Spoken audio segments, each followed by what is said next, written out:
नमस्कार दोस्तों, आज हम एक ऐसे मुद्दे पर बात करने वाले हैं जो सीधे हमारी सेहत से जुड़ा है। एयर पॉल्यूशन और रेस्पिरेटरी हेल्थ। दिल्ली समेत भारत के कई बड़े शहरों में हवा इतनी जहरीली हो चुकी है कि सांस लेना मुश्किल हो गया है। क्या आपको भी सुबह उठते ही खांसी, गले में जलन या सांस लेने में दिक्कत होती है? अगर हाँ तो ये वीडियो आपके लिए है। आज हम जानेंगे एयर पॉल्यूशन से हमारी सेहत पर क्या असर पड़ता है, रेस्पिरेटरी डिजीज कैसे बढ़ रही है और इससे बचने के लिए बेस्ट सॉल्यूशंस क्या है। तो वीडियो को पूरा देखें और चैनल को सब्सक्राइब करना न भूलें। तो चलिए शुरू करते हैं। दोस्तों, क्या आप जानते हैं कि WHO के अनुसार दिल्ली की हवा दुनिया की सबसे प्रदूषित हवाओं में से एक है। AQI यानी एयर क्वालिटी इंडेक्स 400 से 500 तक पहुंच जाता है, जो खतरनाक कैटेगरी में आता है। इसका क्या मतलब होता है? नॉर्मल ब्रीदिंग भी आपके लंग्स को डैमेज कर सकती है। बच्चों, बुजुर्गों और अस्थमा पेशेंट्स के लिए ये और भी खतरनाक हो सकता है। लेकिन आखिर ये पोल्यूशन आता कहां से है? तो सबसे पहले आता है नंबर वाहनों का धुआं। देखिए, गाड़ियों से निकलने वाला कार्बन मोनोऑक्साइड और नाइट्रोजन ऑक्साइड बहुत जहरीला होता है।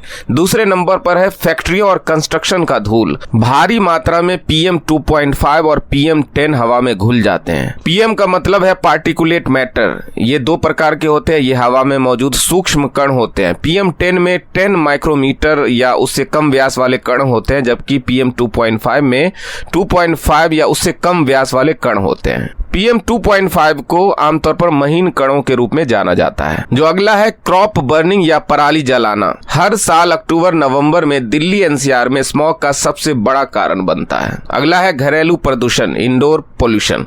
घरों के अंदर भी धूल, धुआं और गैस लीक से सेहत पर असर पड़ता है। अब सबसे जरूरी सवाल, यह हमारे शरीर को कैसे नुकसान पहुंचाता है? जब हम गंदी हवा में सांस लेते हैं तो ये हमारे लंग्स, हार्ट और ब्रेन पर बुरा असर डालता है। Respiratory disease.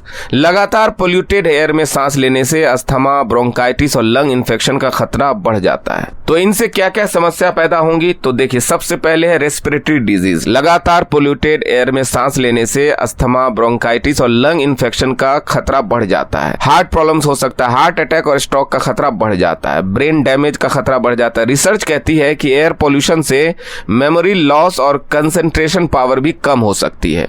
अब सवाल यह है कि क्या हम इससे बच सकते हैं? जी हाँ, 100% बचना मुश्किल है, लेकिन कुछ प्रिकॉशन से हम अपने लंग्स को बचा सकते हैं। जैसे N95 मास्क जरूर पहने। नॉर्मल मास्क एयर पोल्यूशन से बचा नहीं सकता। N95 या KN95 मास्क ही पहने, जिससे PM 2.5 फिल्टर हो जाए। घर के अंदर रहें जब AQI 300 प्लस हो जाए। बाहर निकलना जरूरी हो तो कम से कम समय बाहर बिताएं। घर में एयर प्यूरिफायर लगाएं। अगर संभव हो तो HEPA फिल्टर वाला प्यूरिफायर यूज करें जो हवा को साफ करता है।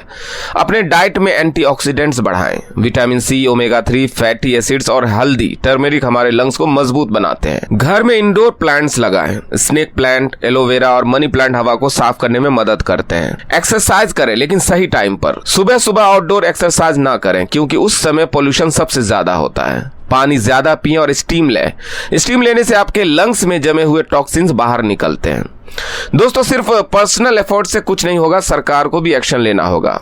अब सरकार कैसे क्या कर सकती है? तो देखिए, इलेक्ट्रिक व्हीकल्स को बढ़ावा देना चाहिए। पराली जलाने पर सख्त रोक लगानी चाहिए। हर शहर में ग्रीन स्पेसेस यानी पेड़ पौधे लगाने चाहिए। लेकिन सिर्फ सरकार पर निर्भर रहना सही नहीं है, हमें भी अपनी सोच बदलनी होगी। कम से कम गाड़ी चलाएं, पब्लिक ट्रांसपोर्ट का इस्तेमाल करें, ज्यादा से ज्यादा पेड़ लगाएं। दोस्तों, एयर पॉल्यूशन सिर्फ एक हेल्थ इशू नहीं बल्कि एक साइलेंट किलर बन चुका है। इस वीडियो में हमने जाना कि कैसे खराब हवा हमारी सेहत को नुकसान पहुंचा रही है और इससे बचने के क्या उपाय हैं। अगर आपको ये वीडियो पसंद आए तो लाइक, शेयर और सब्सक्राइब जरूर करें। अपने दोस्तों और परिवार वालों तक इस जानकारी को पहुंचाएं ताकि सबकी सेहत बनी रहे। मिलते हैं अगले वीडियो में, तब तक स्टे सेफ, स्टे हेल्दी।